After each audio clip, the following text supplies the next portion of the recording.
Everyone, welcome back to another mini blog. তো আজকে দাদার বউ ভাত, আর এখানে ভাত কাপড়ের সব রিচুয়ালস হচ্ছে। আর এখানে তো আমরা আমাদের পাওনাটা পেয়ে গেছি।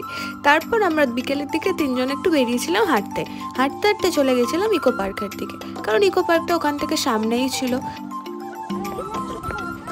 প্রচুর ঘুরেছি, প্রচুর এত ঘুরেছি, ঘোরার থেকে বেশি আমরা হেঁটেছি। তারপর তো আমরা একটু কিছু খেয়ে আবার ফিরে আসি, কারণ সেদিন যেহেতু ঘরোয়া বউ ভাত ছিল আর এখানে সবাই চলেও এসেছিল। সেদিন রিসেপশনটা হয়নি, যেহেতু সেদিন স্যাটারডে ছিল, তো পরের দিন সানডে, ওই জন্য সেদিনকেই হয়েছিল। তো চলো দেখা হচ্ছে তোমাদের সাথে কালকের রিসেপশনে। এটাই হচ্ছে রিসেপশনের ভেন্যুটা, যেটা তো সন্ধ্যেবেলা এরকম লাগছিল।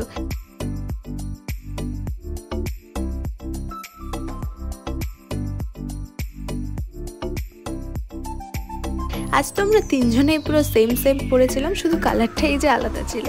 তারপর তো এখানে পুজোও চলে এসছে। সব ফটো টটো তোলা হয়ে যাওয়ার পর আমরা এখানে বসে অনেকক্ষণ গল্প করছিলাম। দেন তো যাই খাবার খেতে, কারণ তখন অলমোস্ট 1:30 হয়ে গেছিলো। তো আজকের জন্য এতটাই, দেখা হচ্ছে আবার নতুন কোনো মিনি ব্লগে। টাটা।